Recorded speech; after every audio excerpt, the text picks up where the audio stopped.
స్తుతి ఆరాధనా ఆరాధనా స్తుతి ఆరాధనా ఆరాధనా స్తుతి ఆరాధనా. ఉదయకాల సమయంలో అందరికీ శుభములు తెలియజేస్తున్నాం. మరొకసారి అడ్వాన్స్ గా క్రిస్మస్ శుభాకాంక్షలు తెలియజేస్తున్నాను. ప్రార్థన చేసుకుని వాక్య పరిచయంలోకి వెళ్తాను. కృపాసత్య సంపూర్ణుడా నీకే వందనాలు, స్తోత్రాలు, స్తుతి చెల్లిస్తున్నాం. ఆశ్చర్యకరుడు, ఆలోచనకర్త నీకే వందనాలు. నీ వెలుగుతూ నింపండి దేవా, నీకే వందనాలు, స్తోత్రాలు. ఉదయకాల సమయంలోనైనా మొబైల్ స్తుతి ఆరాధనలో ఎంతమంది అయితే పాల్గొంటున్నారో వారందరి జీవితాల్లో మీరు అద్భుతం చేయండి, ఆశ్చర్యకారులు జరిగించండి. అయినా ఈ మొబైల్ స్తుతి ఆరాధన ద్వారా నేను క్రిస్మస్ సందేశం విడుదల చేస్తుండగా తండ్రి మీరు మాతో ఉండండి. అయినా వింటున్న వారి వారి జీవితాల్లో కూడా మీరు ఒక అద్భుతం చేయండి, ఆశ్చర్యకారులు జరిగించండి. వానికి ఉంది స్తోత్రాలు, స్తుతులు చెల్లిస్తున్నాను. అనేక మంది అయినా అనుభవజ్ఞుల మధ్య నాకు పరిచయం చేస్తుండగా తండ్రి నన్ను వాడుకుని అయినా నీకే ఉంది స్తోత్రాలు. మీ నామాన్ని మీరు మహిమపరచుకోమని ఈ ప్రార్థన భాషని చేర్చుకోమని నజరేయుడైన యేసుక్రీస్తు ప్రార్థన సమర్పించి అడిగి పొందుకొని ఉన్నాం మా పరమ తండ్రి, ఆమేన్. అయితే ఈరోజు మనం క్రిస్మస్ సందర్భంగా వాక్యంలోకి వెళ్ళబోతున్నాం. లూకాసు వార్త 2వ అధ్యాయం 11వ వచనం ఒకసారి మనం చదువుకున్నట్లయితే, దావీదు పట్టణమందు నేడు రక్షకుడు మీ కొరకు పుట్టి ఉన్నాడు, ఈయన ప్రభువైన క్రీస్తు. దీనికి ఇదే మీ ఆనవాలు. ఒక శిశువు పొత్తిగుండ్లలో చుట్టుబడి ఒక తొట్టిలో పండుకొని ఉండుట మీరు చూచెదరని వారితో చెప్పాను. వెంటనే పరలోక సైన్య సమూహము ఆ దూతతో కూడా నుండి సర్వోన్నతమైన స్థలములలో దేవునికి మహిమ ఆయనకి ఇష్టలైన మనుషులకు భూమి మీద సమాధానం కలుగునుగా కానీ దేవుని స్తోత్రము చేయుచుండెను. ఇక్కడ ఏంటంటే లూకాసు వార్త 2:11 ఏం చెప్పంటే, నేడు దావీదు పట్టణం ముందు నేడు రక్షకుడు మీ కొరకు పుట్టి ఉన్నాడు, ఈయన ప్రభు అయిన క్రీస్తు. క్రీస్తు అనే శబ్దమునకు అభిషేక్తుడు అని అర్థం. దానికి ఇదే మీకు ఆనవాలు. ఒక ఆనవాలు కూడా చూపిస్తున్నమాట. అంటే సైన్స్. ఒక శిశువు పొత్తిగుడ్డలతో చుట్టబడి ఒక తొట్టులో పండుకొని ఉంటే మీరు చూచిద్దరని వారితో చెప్పింది. ఎవరికి చెప్తున్నాడు? ఆ దేశంలోనే కొందరు గొర్రెల కాపలు ఉన్నాడు. పొలంలో ఉండి రాత్రి వేళ తమ మందను కాచుకొని చుండగా ప్రభువు దూత వారి వద్దకు వచ్చి నిలిచెను. ప్రభువు మహిమ వారి చుట్టూ ప్రకాశించినందున వారు మిక్కిలి భయపడ్డారు. అంటే ఎప్పుడు లేని ఒక ప్రకాశం ఎప్పుడైతే వచ్చిందో, వెలుగు వచ్చిందో, ఆ వెలుగు ఇది ఏంటని చెప్పేసి వాళ్ళు భయపడిపోయారు. భయపడుతున్నప్పుడు రాత్రి సమయంలో చీకటి కదా ఉంటది. ఆ చీకటి వేళలో ఒకేసారి వెలుగును చూసేసరికి వీళ్ళకి భయం అనిపించింది. అయితే ఆ దూత ఏం చెప్తుంది? భయపడకుడి అని. ఎందుకు భయపడద్దు అంటే, ఇదిగో ప్రజలందరికీ కలగబోవు మహా సంతోషకరమైన సువర్తమానము నేను మీకు తెలియజేస్తున్నాను. ఎవరైతే మనం గొర్రెల కాపరి, ఈడ గొర్రెల కాపరి, వీళ్ళకి జ్ఞానం ఉండదు, వీళ్ళ గొర్రెలు కాసుకుంటూనే ఉంటారు. మనం చాలా చులకనంగా చూస్తాం. అందుకే దేవుడు అంటాడు, జ్ఞానులను సిగ్గుపరచటకు నేను వెర్రివారిని ఎన్నుకొన్నానని. మీరు నేను అనుకోవచ్చు మనం జ్ఞానవంతులని, కానీ ఎంత మాత్రం దేవుని దృష్టిలో మనం జ్ఞానవంతులం కాదు. ఎవరైతే నేను జ్ఞానవంతుడిని అనుకుంటాడో అట్టి వాడు దేవుని దృష్టిలో వెర్రివాళ్ళనమాట. లోకం దృష్టిలో, ప్రజల దృష్టిలో, మనుషుల దృష్టిలో ఈ గొర్రెల కాపలు ఎలాంటి వాళ్ళంటే అజ్ఞానుల కింద లెక్క అనమాట. వీళ్ళు జ్ఞానం లేని వారు అనే ఉద్దేశం. అలాంటి వారిని ఎన్నుకొని దేవుడు ఏం చేస్తున్నాడు? ఇదిగో ప్రజలందరికీ కలగబో సంతోషకరమైన సువర్తమానము నేను మీకు తెలియజేస్తున్నానని చెప్పేసి చెప్పాడు. ఆ సంతోషకరమైన సువర్తమానం ఏంటంటే, నేడు దావీదు పట్టణం ముందు నేడు రక్షకుడు మీ కొరకు పుట్టి ఉన్నాడు, ఈయన ప్రభు అయిన క్రీస్తు. దానికి ఇదే మీకు ఆనవాలు. ఒక శిశువు పొత్తుగుడ్డలతో చుట్టబడి ఒక తొట్టులో పండుకొని మీరు చూస్తున్నారని వారితో చెప్పాను. వెంటనే పరలోక సైన్య సమూహం ఆ దూతతో కూడా నుండి, వెంటనే ఈ మాట ఎప్పుడైతే రిలీజ్ అయ్యిందో ఆ వెంటనే పరలోకంలో ఉన్నటువంటి సైన్య సమూహం కూడా ఈ దూత ఉండి సర్వోన్నతమైన స్థలములలో దేవునికి మహిమయు ఆయనకి ఇష్టలైన మనుషులకు భూమి మీద సమాధానమును కలుగునుగా కానీ దేవునికి స్తోత్రము చేయుచుంది. అంటే ఒక పాట పాడుతుంది. ఒక ఆరాధన అనేది జరిగింది. ఆ మాట విడుదలైన వెంటనే. అయితే ఈ మహిమ అనేది ఎలా వస్తుంటే మనం కూడా ఒక్కొక్కసారి దేవుడు మహిమపరచబడ్డాడు. దేని ద్వారా కొన్ని కార్యాలు జరిగినప్పుడు దేవుడు మహిమపరచబడ్డాడని చెప్పేసి మనం మాట్లాడుతూ ఉంటాం. అయితే ఇంకొకసారి మత్తయి సువార్తలో చూసినట్లయితే 1వ అధ్యాయం మత్తయి సువార్త 22వ వచనంలో ఏముంటదంటే, మత్తయి సువార్త 1వ అధ్యాయం 22వ వచనం. ఇదిగో ఉమ్, కన్యక గర్భవతి అయి కుమారుని ఆ, కనును, ఈయనకు ఇమ్మానుయేలు అని పేరు పెట్టుదురు అని ఉమ్, ప్రభు తన ప్రవక్త ద్వారా పలికిన మాట నెరవేరునట్లు ఇదంతయు జరిగెను.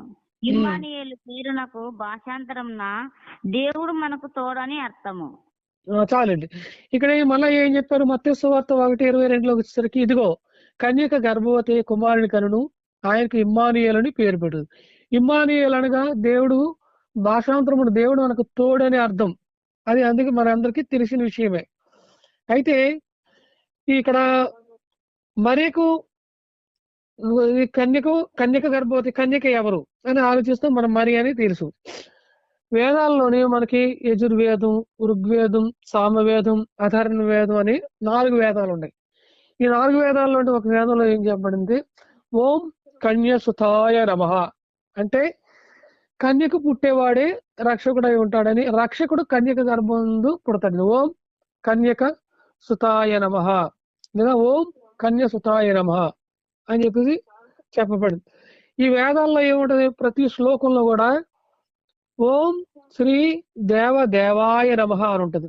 అంటే దేవుళ్లకు దేవుడు అని చెప్పేసి. ఓం అభిషక్తాయ నమః, ఆయనే అభిషక్తుడు కాబట్టి ఆయనకు ప్రతి వేదంలో కూడా ఇవన్నీ ఉంటాయి. చాలా మందికి సంస్కృతం అనేది తెలియదు కాబట్టి పండితులు మాత్రమే సంస్కృతం చదివి ఆ వేదాల్లో ఉన్నాయి వివరిస్తూ ఉంటారు. కాబట్టి ప్రజలకి రాబోయే రక్షకుడు ఎవరన్నది సరిగా తెలియదు, వీళ్ళు డైవర్ట్ చేస్తూ ఉంటారు. అంత మాత్రమే కాకుండా మనం ఇప్పుడు ఎవరైతే దేవుళ్ళుగా కొలుస్తూ ఉన్నామో అంటే మనం కాకుండా మన పూర్వ పరిస్థితి అలాంటిదే. ఇప్పుడు ప్రస్తుత ప్రజలు ఏంటంటే అనేక మంది రూపాలను చేసుకుంటూ ఈయనే దేవుణ్ణి దేవుణ్ణి వెతుకుతూ ఉంటారు. వాళ్ళకి ఒక సాటిస్ఫాక్షన్ ఉంటది. ఎలాగంటే మనం ఏం చేస్తాం, ఈ గొర్రెల కాపుర్లు ఏం చేస్తారంటే ఈ ఎప్పుడైతే ఈ ఆనవాళ్ళు అనేది చూపించబడిందో వీళ్ళకి ఒక నక్షత్రం అనేది దారి చూపించింది. ఇది ఏం చేసింది? ఈ నక్షత్రం కరెక్ట్ గా యేసు ప్రభు ఉన్న స్థలానికి వెళ్ళి, ఆ మరియా యోసేపులు ఉన్న స్థలానికి వెళ్ళి ఆ ఇంటి దగ్గరికి వెళ్ళిపోయి అక్కడ కరెక్ట్ గా నిలిచిపోయిన తర్వాత వీళ్ళు ఏం చేశారు? అక్కడికి వెళ్ళి యేసు ప్రభుని చూసి యేసు ప్రభుకి నమస్కారం చేసి మీరు కానుకలై సమర్పించినట్టుగా ఆరాధన చేసినట్టుగా మన లేఖన భాగాల్లో ఉంది. వీళ్ళు యేసు ప్రభుకి అక్కడ ఆరాధన చేశారు. ఆరాధన చేసిన తర్వాత వీళ్ళు మామూలుగా ఏం చేశారు? ఎవరి ప్రాంతానికి వెళ్ళిపోతూ ఉన్నారు. అయితే జ్ఞానులకు కూడా ఇదే సువర్తమానం తెలియజేయబడింది. ఏమని? జ్ఞానులు వచ్చి అడుగుతున్నాడు. ఇప్పుడు మన అలాగే మత్తయి సువార్త 2వ అధ్యాయం 5వ వచనం ఒకసారి చూడండి. 5వ వచనం, 2వ అధ్యాయం 5వ వచనం.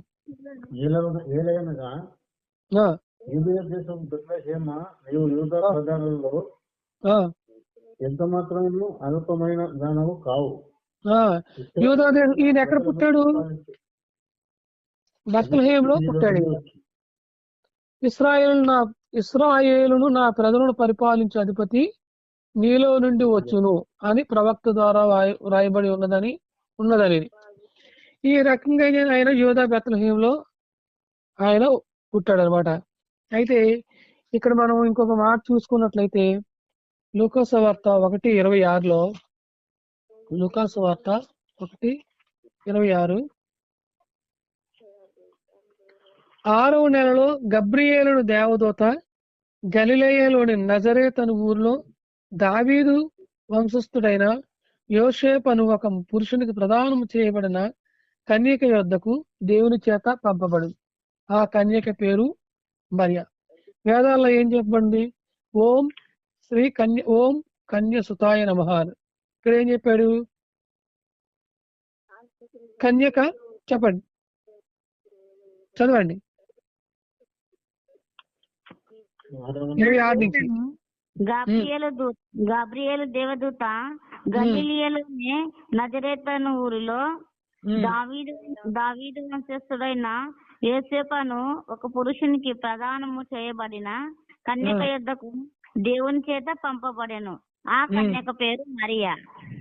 ఆ దూత లోపలికి వచ్చి ఆమెను చూసి, దయాప్రాప్తురాల, నీకు శుభము, ప్రభువు నీకు తోడై ఉన్నాడని చెప్పాను. ఆమె ఆ మాటకు బహుగా తొందరపడి ఈ శుభవచనం ఏమిటో అని ఆలోచించుకుంటుండగా దూత, మరియా, భయపడకుము, దేవుని వలన నీవు కృప పొందితివి. ఇదిగో నీవు గర్భం ధరించి కుమారుని కని ఆయనకు యేసు అని పేరు పెట్టుదువు. ఆయన గొప్పవాడై సర్వోన్నతుని కుమారుడు అనబడును. ప్రభువైన దేవుడు ఆయన తండ్రి అయిన దావీదు సింహాసనమును ఆయన. ఇక్కడ కూడా ఏం చెప్తా, మరీ కూడా భయపడింది. ఈ శుభవచనం ఏంటో అని చెప్పేసి ఆమె కూడా భయపడింది. అక్కడ గొల్లలు కూడా ఆ మహిమను చూసి వాళ్ళు కూడా భయపడ్డారు. ఇక్కడ కామన్ గా అందరికీ ఉన్నది ఏంటంటే భయమే. అయినా దేవుడు ఏం చెప్తున్నాడంటే, నేను మీకు తోడై ఉన్నాను, మీరు భయపడకండి అని చెప్తున్నాడు. ప్రజలను వారి పాపం నుంచి రక్షించడానికి ఆయన నీ గర్భమందు పుట్టబోతున్నాడు అని చెప్పేసి ఆయన చెప్తుంది. అందుకే యోహాను సువార్త 1:14 ఏముంటదంటే, వాక్యమే శరీరధారిగా, చదువుతారా ఒకసారి, అది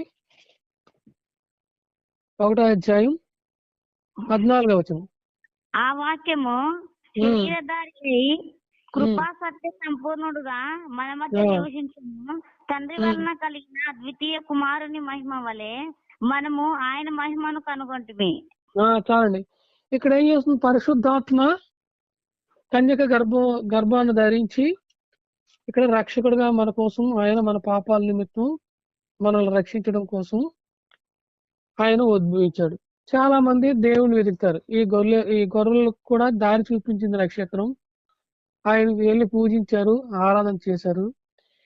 ప్రస్తుత పరిస్థితిలో చాలా మంది చాలా అజ్ఞాన కాలంలో ఉన్నట్టుగా అనేక మంది దేవుళ్ళు చేసుకొని 33 కోట్ల మంది ఎంతమంది చేసుకుని వాళ్ళు ఆరాధన చేస్తుంటారు. వీళ్ళ భక్తి ఏ రకంగా ఉంటదంటే, మనం కూడా ఒకప్పుడు అలాంటి పరిస్థితిలో ఉన్నవారమే. 40 దినాలు ఉపవాసం అంటూ, లేదంటే 40 దినాలు ఒక డ్రెస్ చేసుకుంటూ, డ్రెస్ కూడా ఉంటది.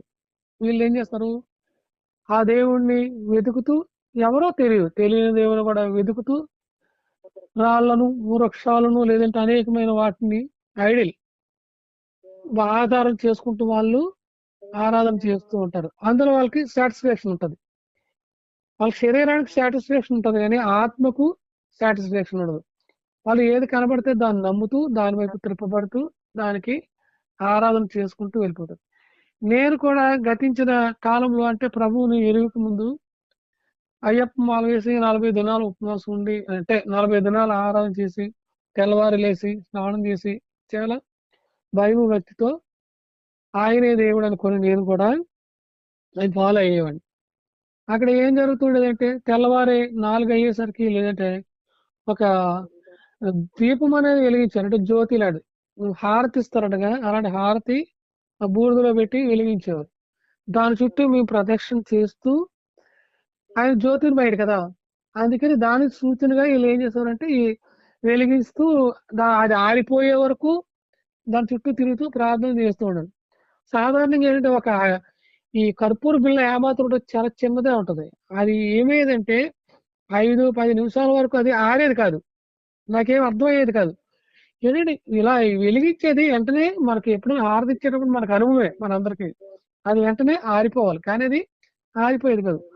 తర్వాత కాలంలో ఒకరోజు ఏంటో దీని యొక్క ప్రత్యేకత ఏంటో చూద్దామని ఆలోచన చేస్తే, అందులో ఉన్న ఒక భక్తుడు ఏం చేసేవాడంటే, హారతి బిళ్ళలు అడుగు నుంచి, ప్లేటు అడుగులో నుంచి ఒకదాని మీద ఒకటి, ఒకదాని మీద ఒకటి, ఒకదాని మీద ఒకటి పెట్టి, దాని మీద కొంచెం కొంచెం కొంచెం ఆ బూడిదను కప్పేసి పైన మాత్రం ఒకటి పెట్టి వెలిగించి, అలాగా చీటింగ్ చేసి ఆరాధన చేశారు. అది అజ్ఞాన కాలం. నేటి దినాల్లో చాలా మంది ప్రజలు కూడా అలాగే ఉన్నారన్నమాట. సృష్టమును అందరూ కూడా సృష్టికర్తను మర్చిపోయి సృష్టమును ప్రేమించేవారుగా, లేదా ఆరాధించేవారుగా చాలా మంది ఉన్నారనమాట. ఓం బ్రహ్మపుత్రాయ నమః అంటే ఆ వాక్యమే శరీరధారిగా కృపాసత్య సంపూర్ణుడుగా మన మధ్యలో నివాసం చేస్తున్నాడు అనమాట. ఇంతకుముందు మనం తెలుసుకున్నాం యెషయా గ్రంథం 9:6లోని యెషయా 9:6 యెషయా ఏలయనగా గ్రంథం. ఆ, మనకు శిశువు పుట్టెను, ఉమ్, మనకు కుమారుడు అనుగ్రహింపబడెను, ఉమ్, ఆయన భుజం మీద రాజ్యభారం ఉండును. ఆశ్చర్యకరుడు, ఆలోచనకర్త, బలవంతుడైన దేవుడు, నిత్యుడగు తండ్రి, సమాధానకర్తయగు అధిపతి అని అతనికి పేరు పెట్టబడెను. చాలండి. ఏలయనగా మనకు శిశువు పుట్టెను, మనకు కుమారుడు అనుగ్రహింపబడు. మనకి కుమారుడు ఎవరు? ఇప్పుడు ప్రభు అయిన యేసుక్రీస్తు. ఆయన సర్వ లోక పాపాలను మోసుకొని పోవే దేవుని గొర్రెపిల్లగా మన మధ్యకు ఆయన వచ్చాడు. అంటే ప్రతి మానవుని యొక్క పాపాన్ని, ప్రతి మనుషుల యొక్క పాపాన్ని తొలగించడం కొరకు, పాపానికి ప్రాయశ్చిత్తంగా ఆయన మనుష్యాకారంలో మన మధ్యకు ఆయన వచ్చాడనమాట. ఆయన శిశువు రూపంలో మన మధ్యకు వచ్చాడు, పెరిగాడు, పెద్దవాడు అయ్యాడు, కల్వరి శిలువలో యాగం చేశాడు, తన రక్తాన్ని కాచాడు, ప్రతి మానవాళి యొక్క పాప భారాన్ని మూసి ఆయన ప్రతి ఒక్కరికి విడుదల అనేది, మోక్షం అనేది కలుగజేశాడు. ప్రతి విషయంలో మనకి ఇమ్మానుయేలు దేవుడిగా ఆయన మనకు ఉన్నాడు అనమాట. అందుకే అంటారు, సర్వపాప పరిహారం రక్త ప్రోక్షం అవశ్యం తదరక్తం పరమాత్మైన పుణ్యదాన బలియాగం. అంటే ఆయన మానవ రూపిగా ప్రతి మనిషి యొక్క పాపం పోవడం కోసం ఆయన మానవ రూపిగా పవిత్రురాలైన కన్యక గర్భమందు ఆయన ఉద్భవించి మన కోసం ఆయన త్యాగం చేశాడు. మన కోసం ఆయన ఎలాగంటే, అంటే వేదాల్లోనే ఇంకో మాట ఉంది, ఓ అజాముఖాయ రమః. ఆయన గొర్రె పిల్లగా మన మధ్యకి వచ్చాడు అనమాట. అజా అంటే గొర్రె అనమాట, అజాముఖాయ అంటే గొర్రె పిల్ల వంటి ముఖం కలిగిన. మనం నేటి దినాల్లో 33 కోట్ల మంది దేవతలు కానీ దేవుళ్ళుగా కానీ ఆరాధించబడుతున్నాం అని చూసినట్లయితే, ఏ ఆకారాన్ని చూసినా సరే గొర్రె పిల్లను పోలినటువంటి ఆకారం ఉండదు. అది నిజంగా గొప్ప అద్భుతమైన సంగతి. ఎందుకంటే అనేక రకాలైన ఆకారాలు ఉంటాయి. గొర్రె పిల్లను ఎవరు ఆరాధించినట్టుగా మనం చూడలేదు. మనం ఇప్పుడు ఆరాధించేది ఎవరిని? గొర్రె పిల్లగా వచ్చినటువంటి మన ప్రభు అయిన యేసుక్రీస్తుని. అందుకని ప్రియమైన వారులారా, దేవుని ఆరాధించే వారు ఎలా ఆరాధించి? ఆత్మతోనూ సత్యంతోనూ ఆయన్ను ఆరాధించారు. ఆయనే సత్యం, ఆయన కృపాసత్య సంపూర్ణుడుగా మన మధ్యకు వచ్చాడు కనుక. ఇంకో మాట కూడా ఉండదు, ఓం నీతి దేవాయ నమః. ఆయన నీతిమంతుడు. ఆయన్ని ఎంతమంది అయితే అంగీకరించారో, ఆయన ఎందు విశ్వాసం నుంచి ఎవరైతే రక్షణలోకి వచ్చారో వాళ్ళు కూడా నీతిమంతులుగా పిలువబడుతున్నారు. మనం కూడా నీతిమంతులమే, ఆయన నీతిమంతుడు అనమాట. అంత మాత్రమే కాకుండా ఈ పుట్టుక అంటే ఇప్పుడు మనం ప్రభువుని అంగీకరించామంటే మనలోని శాంతి, సమాధానం, నెమ్మది, ప్రేమ అన్ని మనం కలిగి ఉంటాం. దీనికి ఉదాహరణగా మనం ఏ ప్రాంతంలో అడుగుపెట్టినా సరే మనలోని సమాధానం ఉంటుంది, ఎదుటి వ్యక్తిలో కూడా సమాధానం ఉంటుందని గతించిన కాలంలో ఒకసారి మనం మాట్లాడుకున్నాం. ఇక్కడ మనం లూకాసు వార్త ఒకసారి మళ్ళా మనం చూసినట్లయితే, లూకాసు వార్త 1వ అధ్యాయం 41వ వచనం ఒకసారి చదువుతారా? ఎలిజబెత్ మరియ యొక్క వందన వచనము వినగానే ఆమె గర్భంలో శిశువు గంతులు వేసెను. అంతటా ఎలిజబెత్ పరిశుద్ధాత్మతో నిండుకొని బిగ్గరగా ఇట్లా నేను, స్త్రీలలో నీవు ఆశీర్వదింపబడిన దానవు, నీ గర్భఫలమును ఆశీర్వదింపబడును. నా ప్రభు తల్లి నా యొద్దకు వచ్చుట నాకెలాగూ ప్రాప్తించెను. ఇదిగో నీ శుభవచనము నా చెవిన పడగానే నా గర్భంలోని శిశువు ఆనందంతో గంతులు వేసెను. చూడండి, ఇక్కడ ఏం జరిగిందంటే, ఎవరు చెప్తున్నారు? ఎలిజబెత్ కి మరియ వెళ్ళి వందనం వచనం చెప్పింది అనమాట. వందనం అనేసరికి అక్కడ ఏం జరిగింది? మరియ యొక్క వందన వచనం వినగానే ఆమె గర్భంలో శిశువు గంతులు వేస్తుంది. ఎప్పుడైతే వందనం చెప్పడానికని మరియ ఎలిజబెత్ దగ్గరికి వెళ్ళిందో, ఎలిజబెత్ గర్భంలో ఉన్నటువంటి శిశువు గంతులు వేసింది. అక్కడ ఆమె ప్రవచన రీతిగా మాట్లాడుతుంది. ఎలా అంటే, అంతనే పరిశుద్ధాత్మతో నిండుకున్నదై బిగ్గరగా ఇట్లను, స్త్రీలలో నీవు ఆశీర్వదింపబడిన వాడువు, నీ గర్భఫలమును ఆశీర్వదింపబడును, నా ప్రభు తల్లి నా యొద్దకు వచ్చుట నాకు ఎలాగ ప్రాప్తించను. నా ప్రభు తల్లి అంటే ఎవరు? లోపల ఉన్న శిశువు మాట్లాడుతున్నాడు యోహాను. నా ప్రభు తల్లి నా యొద్దకు వచ్చుటకు ఇది ఎలాగా ప్రాప్తించును. అది గొప్ప సంగతి కదండి. అలాగే నీవు నేను ఎక్కడైనా అడుగు పెట్టావంటే అక్కడ సమాధానం ఉండాలి, ప్రేమ ఉండాలి, ఆదరణ ఉండాలి. అందుకే ఆయనకు యెషయా గ్రంథం 9:6 ద్వారా ఏం చెప్తున్నా? ఆయన సమాధానకర్త, సమాధానపరచువారు ధన్యులు. మత్తయి సువార్త 5:9 చూసినట్లయితే సమాధానపరచువారు ధన్యులు, వారు దేవుని కుమారులని పిలువబడతారు అని చెప్పేసి అక్కడ మత్తయి సువార్త 5:9 చూడండి ఒకసారి. మత్తయి 5:9 సమాధాన వారు ధన్యులు, వారు దేవుని కుమారులు అనబడరు. సమాధానం వీళ్ళు పీస్ మేకర్స్ అనమాట. సమాధానపరచువారు ధన్యులు, వారు దేవుని కుమారులు. మళ్ళీ ఎవరైనా సరే ఏమంటారు? దేవుని బిడ్డలు వచ్చారు, దేవుని కుమారులు వచ్చారు అని చెప్పి మళ్ళీ అందరూ పిలుస్తూ ఉంటారు కదా. సాధారణంగా అంటారు వీళ్ళు దేవుని బిడ్డలు, వీరి జోలికి వెళ్ళకూడదు అని చెప్పేసి వాళ్ళు అంటారు. ఎవరి హృదయాల్లో అయితే క్రీస్తు జన్మించాడో, ఎవరైతే క్రీస్తును సొంత రక్షణగా అంగీకరించారో వాళ్ళందరూ కూడా సమాధానపరచువారే. వాళ్ళలో సమాధానం ఉంటది. వాళ్ళు ఎక్కడ అడుగు పెడితే అక్కడ వారి కుటుంబాల్లో కూడా సమాధానం అనేది ఉంటది అనమాట. కాబట్టి ప్రియమైన వారులారా, ఈ క్రిస్మస్ ఆరాధన చేసేటప్పుడు ఎలా చేయాలంటే వాళ్ళు ఎంతో భయము భక్తి కలిగి ఆరాధన చేశారు. ఇప్పుడు శరీర కార్యాలు వేరు, ఆత్మ ఫలాలు వేరు. శరీర కార్యాలు ఎలా ఉంటాయి? ఈ గొల్లలు జ్ఞానం లేని వారే, అజ్ఞానులే మన ప్రజల దృష్టిలో. కానీ వారు వెళ్ళి జాగ్రత్తగా వెళ్ళి ఆ నక్షత్రం వారికి దారి చూపించింది. ఆ ప్రదేశానికి వెళ్ళారు. వారు సాష్టాంగపడి నమస్కారం చేసి ఆరాధన చేశారు.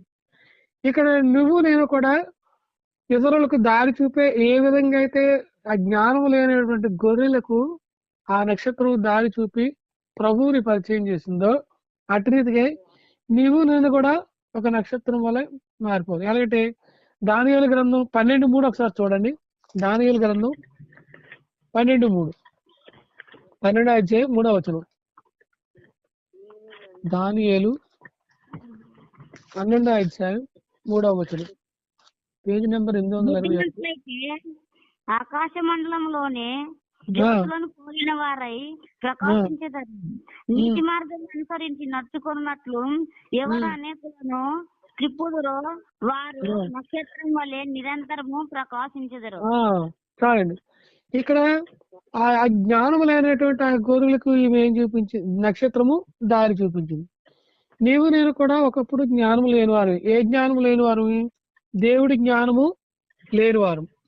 అని ఇంకో మాటకోండి, ఇక్కడ నీతి మార్గమును అనుసరించి నడుచుకున్నట్లు ఎవరు అనేకులను త్రిప్పుదరో వారు నక్షత్రము వలె నిరంతరము ప్రకాశించేదరు.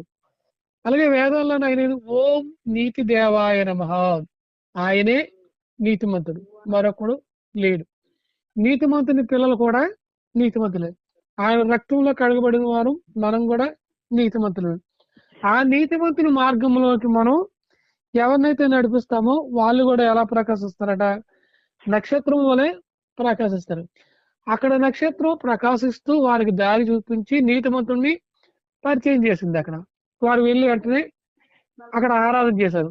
మనము కూడా నశించిపోతున్న ఆత్మల పట్ల భారం కలిగి ఆ నీతి మార్గంలో నడిపించడానికి మనం ఎల్లప్పుడూ వారి కొరకు ప్రార్థనలు చేస్తూ యాచనలు చేస్తూ వారిని దేవుని యొద్దకు నడిపించాలి. అందుకని ఎవరు హృదయాల్లో అయితే ప్రభు పుట్టాడో, ఎవరి కుటుంబాల్లో అయితే దేవుడు సొంత రక్షకుగా ఉన్నాడో వారి కుటుంబాల్లో శాంతి సమాధానం అనేది ఉంటుంది. అంత మాత్రమే కాకుండా ఇంకా మాట, ఆయన ఆశ్చర్యకరుడు, ఆలోచనకర్త. ఆయన ఆశ్చర్య కార్యాలు చేసేటటువంటి దేవుడు. మనం ఎన్నో అనుభవాలు మన జీవితాల్లో, ఎన్నో అనుభవాలు. ఆశ్చర్య కార్యం అంటే నేనైతే ఏమనుకుంటానంటే, నశించిపోతున్నటువంటి నన్ను వెనక్కి రక్షించి తన నీతి మార్గంలో నడిపించి రక్షణ అనేది ఇచ్చాడు. దేవుడు ఎవరో తెలియక నానా విధాలుగా చెడిపోతున్నటువంటి నన్ను కూడా ఆయన వెదకి రక్షించడానికి ఈ లోకానికి వచ్చి నన్ను వెదికాడు. నేను ఎక్కడున్నాను నన్ను కనుగొన్నాడు. ఆయన ప్రేమ. నా కోసమే ఆయన కనిక గర్భంలో పుట్టాడు అని నేను నా వ్యక్తిగతంగా నేను భావించుకుంటాను అనమాట. అందుకే ఆయనంటే నాకు ప్రేమ. ఆయన ఆరాధించాలనేది ఒక ఆశ. ఈయన్ని అనేక మందికి పరిచయం చేయాలని కూడా నేను ఎంతగానో భావిస్తూ ఉంటాను. మేము సువార్త కూడా ప్రకటన చేస్తున్నాం. ఈ సువార్త టీంలో నవీన్ గారు, నేను కూడా చాలా ప్రయాసపడుతూ నెలకొకసారైనా సరే సువార్త చేస్తూ నశించిపోతున్న ఆత్మల పట్ల భారం కలిగి చాలా ప్రదేశాల్లో మేము తిరుగుతూ ఉంటాం. ప్రజలకు ఎలా ఉంటదంటే, నశించుచున్న వారికి అది వెరితనం కానీ దేవుని ఎరిగిన వారికి అది శక్తి అని.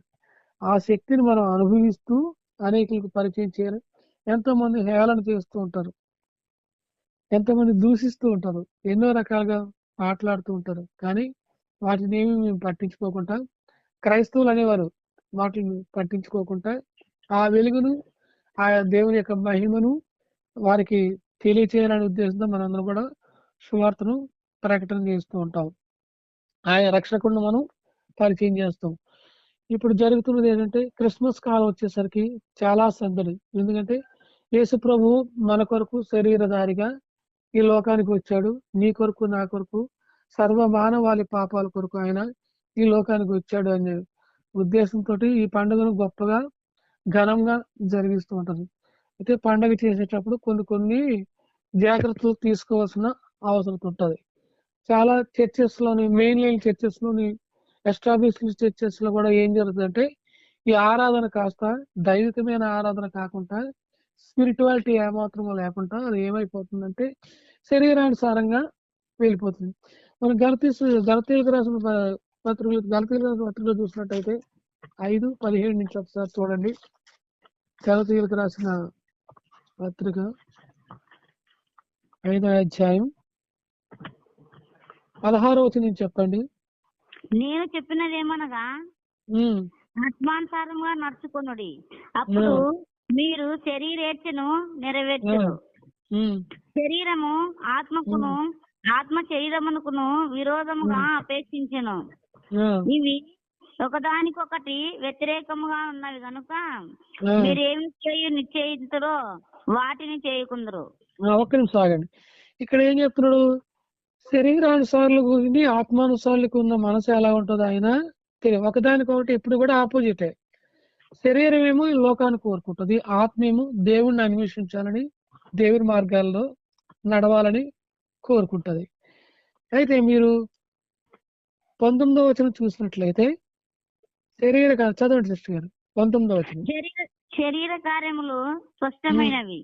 ఆ, అవేమనగా జారత్వము, అపవిత్రత, కామతత్వము, విగ్రహారాధన, అభిచారము, ద్వేషములు, కలహము, మత్సరములు, క్రోధములు, కక్షలు, భేదములు, విమితములు, అసూయలు, మత్తతలు, అల్లరితో కూడిన ఆటపాటలు మొదలైనవి. చాలు. ఇక్కడ మనం చదవండి. వీటిని గూర్చి నేను మునుపు చెప్పిన ప్రకారము ఇట్టి వాటిని చేయువారు దేవుని రాజ్యమును స్వతంత్రించుకొనరని మీతో స్పష్టముగా చెప్పుచున్నాను. చాలండి. ఇక్కడ ఏంటంటే స్పష్టంగా చెప్తున్నాను, క్లియర్ కట్ అనమాట, ట్రాన్స్పరెంట్ గా. ఇంకేంటి, శరీరానికి ఆత్మకి ఎప్పుడు వైరమే, అది యుద్ధమే. అవి ఎక్కడున్నాయి? శరీరంతో మనమే ఉన్నాం, ఆత్మ కూడా మనలోనే ఉన్నాడు. ఆత్మ ఏం చేస్తుంది? దేవుని విషయాల్ని ఎల్లప్పుడూ అన్వేషించాలని కోరుకుంటది. శరీరం ఏంటి? ఈ లోకానుసారంగా జీవించాలని అది కోరుకుంటుంది. ఇప్పుడు మనం క్రిస్మస్ ఆరాధన చేసేటప్పుడు చాలా ఘనంగా చేయాలనే ఉద్దేశంతో మనం ఘనం అనేది ఏం ఎంచుకుంటాం అంటే, డాన్సులు వేస్తూ ఆడ మగ కలిపి విపరీతంగా కలుసుకొని ఆ డాన్సులు వేస్తే అదే మనం చాలా గొప్పగా చేసాము. ఈ లోకం అదే కదా, డీజే పెట్టుకుంటూ స్టేజ్ ప్రోగ్రామ్స్ ఇస్తూ ఆ ఈవెంట్లను నిర్వహిస్తూ ఉంటారు. యవనస్తురాలు వీళ్ళు కలిసి డాన్స్ చేస్తూ పాటలు పాడుతూ ఉంటారు. నేటి ట్రెండ్ ఎలా మారిపోయిందంటే, చిన్నపిల్లలు అయితే పర్వాలేదు, మరి చిన్నపిల్లలు అయితే, ఒక వయసుకు వచ్చిన వారు కూడా ఆ రకంగా చేయడం ఎంతో బాధాకరంగా ఉంటుంది అనిపిస్తుంది అనమాట. అందుకని చెప్తున్నాను, అవి శరీర కార్యాలు, అల్లరితో కూడిన ఆటపాటలు. అక్కడ ఆరాధన ఎలా ఉంటుందండి నాకు తెలియగలుగుతాను. వీళ్ళంతా గొల్లలు, అమాయకులే, వెర్రివారే.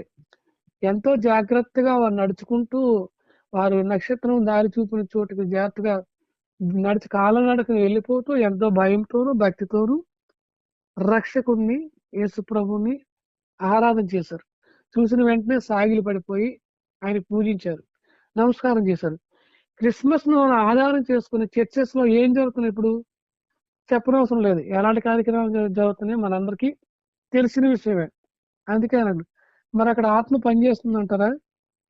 క్రీస్తు ప్రభు నా కొరకు, నా పాపాల కొరకు కల్వరి శిలువలో చనిపోయాడని మనం అంటున్నాము. నా కోసం ప్రాణం పెట్టాడు అంటున్నాం. అనుభవం గల పాస్టర్స్ కూడా, దైవజనులు కూడా వీటి విషయాల్లో ఖండించలేకపోతున్నారు. ఎందుకంటే ఈ ఖండించడం వల్ల ఏం జరుగుతుంది, సంఘం ఎక్కడ విడిపోతుందో, లేదంటే వచ్చిన వారు ఎక్కడ దూరం అయిపోతారన్న ఆలోచన కలిగి ఉంటారు. కానీ ఇది ఎక్కడ చూడలేకపోతున్నాను. ఏంటంటే ఈ సరైన ఆరాధన జరగడం అనేది ఇది మనసుకు చాలా బాధ అనిపిస్తుంది. ఈ క్రిస్మస్ సమయం వచ్చేసరికి ఒక ఆవేదన అనేది మొదలైపోతుంది. ఎలాగంటే తెలియక ముందు నేను అటువాండే, ప్రభు గురించి తెలియక ముందు ఆరాధన ఇదే ఆరాధన ఏమో, ఇలాగే చేయలేమో అనుకున్నాం. ఇక్కడ మనం వయసు ఎదిగే కొలది ఏం జరుగుతుంది, మనం పాలు తాము, బలమైన ఆహారం తింటాం. బలమైన ఆహారం ఏంటి, వాక్య జ్ఞానం. ఈ వాక్య జ్ఞానం ఎలా వస్తుంది, జ్ఞానులు ఎలా ఆరాధించారు, గొల్లలు ఎలా ఆరాధించారు, దేవుడిని ఎలా ఆరాధించాలి భయభక్తులు కలిగి అనేది మనకి అర్థమవుతూ ఉంటది అనమాట. చేయండి, చిన్నపిల్లలు పెట్టి ఏం చేస్తారో చేయించండి, కానీ అది దేవునికి మహిమార్థంగా ఉండాలి. ప్రజలను ఆకర్షించాలని, ఇతరులను మన వైపు తిప్పుకోవాలని మనం ఎప్పుడు కూడా వాళ్ళు చేసే పనులు, వాళ్ళు చేసే పద్ధతుల్లో మనం ఎప్పుడు కూడా దేవుడిని ఆరాధన చేయడం అనేది చాలా తప్పు. నీ పాపం కొరకు, నా పాపం కొరకు, సర్వ మానవాళి పాపం కొరకు ఆ మానవుడిగా కన్యక గర్భమందు ఉద్భవించి ఆయన మన కోసం ఈ లోకానికి వచ్చాడంటే అది ఎంతో పవిత్రమైన కార్యం. ఆ కార్యాన్ని ప్రజలకు మనం పరిచయం చేస్తున్నామంటే నీలోని ఆ పవిత్రత కనబడాలి, మనం చేసే పనుల్లో ఆ పవిత్రత కనబడాలి, చూసే వారికి భయం కలగాలి. అయ్యో వీరు ఆరాధన చేస్తున్నారంటే ఎంతో భయము భక్తి కలిగి వీరు ఆరాధన చేస్తున్నారు, మన వల్ల వీరు నచ్చినట్టుగా గంతులు వేయట్లేదు, డాన్సులు చేయట్లేదు, ఎంతో శ్రద్ధ కలిగి వీరు దేవుణ్ణి వీరు ఆరాధిస్తున్నారు.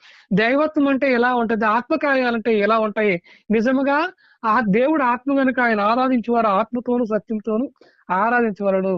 ఇది ఆత్మకార్యము. క్రిస్మస్ జరుగుతుందంటే ఇది క్రిస్మస్ అనే విధంగా మనం ప్రజలకి ఒక సూచన ఇవ్వాలి. మన ఆరాధన ద్వారా ఏం చేయాలంటే వాళ్ళకి తెలియజేయబడాలి, దేవుడిని ఆరాధించడం అంటే ఇలాగా అనేది మనకు తెలియదు. మనం నేటి దినాల్లో దేవుళ్ళని పిలబడే వారిని ఎవరిని చూసుకున్నా సరే వాళ్ళు చాలా మంది ఇచ్చారు. చాలా ఎక్కడికి వెళ్ళాలన్నా సరే, ఆరాధన చేసుకోవడానికి వెళ్ళాలంటే, వాళ్ళు దర్శనానికి వెళ్ళాలంటే దానికి ఒక రేట్ ఉంటుంది, ఒక ఖరీదు ఉంటుంది. కానీ ఈ రోజు ఏంటంటే అందరికీ ఉచితంగా ధారాళంగా తన దర్శనాన్ని ఇచ్చినటువంటి దేవుడు. ఎంతమంది అయితే ఆశ కలిగి ఉంటారో వాళ్ళకి ఆయన దొరికే దేవుడు. ఆయన దొరికే కాలాన్ని వెతకమని దేవుడు వాక్యం సెలవిస్తుంది. మనం పరిచయం చేస్తున్నాం దేవుణ్ణి. ఈ జన్మదాన్ని ఆధారంగా చేసుకొని మన ప్రభువుని, మన రక్షకుని, నీతిమంతుడైనటువంటి, పాపము లేనివాడిని, నిందారహితుని మనం ప్రజలకు పరిచయం చేస్తున్నాం ఈ క్రిస్మస్ సందర్భంగా. దానికోసం మన సమయాన్ని హెచ్చిస్తున్నాం, మన ధనాన్ని హెచ్చిస్తున్నాం, మన కాలాన్ని కూడా దాని కొరకు మనం హెచ్చిస్తున్నాం. అటువంటిప్పుడు ఇది మన మధ్యలోకి వచ్చిన వాడు నిందారహితుడని తెలుసు, పాపము లేనివాడని తెలుసు, నీతిమంతుడని తెలుసు, ఆయన మన కొరకు వచ్చాడు ఈ లోకం తెలుసు, అతన్ని పరిశుద్ధుడని తెలుసు, అభిషక్తుడని తెలుసు. ఆ పరిశుద్ధుడిని పరిచయం చేసేటప్పుడు మన ప్రతి పనిలో కూడా పరిశుద్ధత అనేది మనకు కనబడాలి. వాళ్ళు చేసినట్టుగా కార్యాలు మనం అన్యులు చేసినట్టుగా కార్యాలు చేస్తే దేవునికి ఎంత మాత్రం కూడా అక్కడ మహిమ అనేది ఉండదు. ఏదో లోకానుసారంగా అక్కడ జరిగిపోతుంది. ఇంకా ఆ రోజుతో సరే ఆ డాన్స్ లో ప్రోగ్రామ్స్ వచ్చేవారు, దాంతో సరే ఆ ప్రభావం ప్రజల మీద, అన్యుల మీద ఏమాత్రం కూడా కనబడదు. మనం దేవుణ్ణి దేవుడిగా మనం పరిచయం చేయాలి తప్ప ఇతర మార్గాల్లో మనం ఎట్టి పరిస్థితుల్లో కూడా పరిచయం చేయకూడదు. ఇది దేవుడు మనకు నేర్పించినటువంటి పాఠం. ఆయన ఎలా వచ్చాడు, గొర్రెపిల్లగా వచ్చాడు. గొర్రెపిల్ల ఎలా ఉంటుంది, సమాధానానికి సంకేతంగా కూడా అది ఉంది. ఆయన సమాధానకర్త, మనం సమాధాన పరిచేవాడు. మనకి భారం ఇచ్చాడు దేవుడు. అందుకంటాడు ఆయన, మనం ఎంతమంది అయితే నీతి మార్గం అనుసరించి ఎంతమందిని తిప్పుతారో వాళ్ళందరూ కూడా నక్షత్రం వలె ప్రకాశిస్తారు. గొల్లలకు ఆ నక్షత్రం ఎలాగైతే దారి చూపిందో, నీవొక నక్షత్రంగా నేనొక నక్షత్రంగా నశించిపోతున్న ఈ ప్రజలకు మనం ప్రకాశిస్తూ మనలో ఉన్న వెలుగును వారికి ప్రసాదించాలి.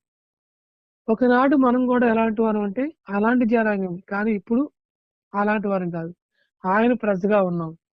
చీకట్లో నుంచి ఆశ్చర్యకరమైన తన వెలుగులోనికి పిలువబడిన వారు. మనలో ఏముంది? వెలుగుంది. ఏ వెలుగుంది? వాక్యం అనే వెలుగుంది. వాక్యం ఎవరు? దేవుడు. ఎవరు? యేసుక్రీస్తు. వాక్యమే శరీరధారిగా కృపాసత్య సంపూర్ణుడిగా మన మధ్యలో నివాసం చేస్తారు. ఎవరు యేసుక్రీస్తుని డైరెక్ట్ గా పరిచయం చేయలేరు, అది సాధ్యం కాదు. వాక్య రూపంగా ఉన్నటువంటి ఆ వాక్యాన్ని, వాక్యమైనటువంటి ఆ దేవుడిని మనం ప్రజలకు పరిచయం చేస్తున్నాం. ఆ పరిచయం చేసే కార్యక్రమంలో ఆయన యొక్క పరిశుద్ధతను మనం పరిచయం చేస్తున్నాం. ఆయన ఆరాధించేటప్పుడు భయము భక్తి కలిగి మనం ఆరాధన చేయాలి. అన్యుల వల్ల చేయకుండా, ఇతరుల వల్ల చేయకుండా మనం ఏం చేయాలంటే చాలా జాగ్రత్తగా, ఆయన పరిశుద్ధుడు కాబట్టి పరిశుద్ధంగా జరగాలి. లేదా చిన్నపిల్లలకు జన్మదినం చేసినట్టుగా మనం చేయకూడదు. మనుషుల జన్మదినం వేరు, దేవాది దేవుడి యొక్క జన్మదినం వేరు. ఆయన రక్షకుడు, అభిషక్తుడు. అభిషక్తుని కార్యాలు చేసేటప్పుడు మనం చాలా జాగ్రత్తగా ఉండాలి. నువ్వొక నక్షత్రంగా నేనొక నక్షత్రంగా ఈ క్రిస్మస్ ను ఆరాధన చేసుకుని అనేకులు మనం ఏం చేయాలంటే ప్రభు మార్గంలోకి నడిపించాలంటే దానికి ఏం ఉండాలంటే మనలో ఉండాల్సిన క్వాలిటీస్ ఏంటంటే ఈ లోక మర్యాదను అనుసరించకూడదు. ఈ లోక మర్యాదను అనుసరించకూడదు. ఉత్తమమును అనుకూలమును అయిన దేవునికి సజీవ యాగంగా మనం సమర్పించుకొని ఆయన యొక్క కార్యాలను మనం ప్రజలకు పరిచయం చేయాలి. ఈ లోక మర్యాద అంతా ఏంటి? డాన్సుల ద్వారా ఆకర్షిస్తారు, పాటల ద్వారా ఆకర్షిస్తారు, వేరే వేరే రకాలుగా. మన పాటలు కూడా వాళ్ళని ఆకర్షిస్తాయి. మన పాటల్లో ఏముంటదంటే ఆదరణ కలుగుతుంది, నెమ్మది కలుగుతుంది. విరిగి నలిగిపోయిన హృదయంతో ఎవరైతే ఉన్నారో వాళ్ళకి నెమ్మది వచ్చేసి ప్రభు నన్ను దర్శించాడనే ఒక ఆత్మకార్యం అక్కడ జరుగుతుంది. ఇంకేదంటే మనం పాడే పాటలన్నీ అలా ఉంటాయి, మనం చేసే ఆరాధన అలా ఉంటుంది, వారు చేసే దాంట్లో అలా ఉంటుంది. అందుకే మనం ఏది చేసినా సరే దేవునికి మహిమార్థంగానే చేయాలి. అప్పుడే ఈ క్రిస్మస్ కి నిజమైన విలువను మనం ఇచ్చాడు. ఇంతవరకు చేసిన ఆరాధన వేరు, ఇప్పుడు చేయబోయే ఆరాధన వేరేగా ఉండాలి. మనం సంవత్సరాలు పెరుగుతున్న కొలది దేవుని జ్ఞానాన్ని సంపాదించుకుంటూ దాని ఏ క్రమంగాను మర్యాదగాను ఈ కార్యక్రమం అనేది జరిగించుకోవాలి. అప్పుడే దేవునికి మహిమ, మన ద్వారా దేవుడు మహిమపరచబడతాడు. అక్కడ దేవుని గౌరవించే వారంగా ఉంటాము. మనలో భయము భక్తి ఉందని ప్రజలకు తెలుస్తుంది. అట్టి రీతిగా ఈ క్రిస్మస్ ఆరాధన జరుపుకోవాలని ఆశిస్తూ ఈ కొద్ది మాటలు దేవుడు దీవించిందాక మనం వినికిడిలో. ఆమేన్.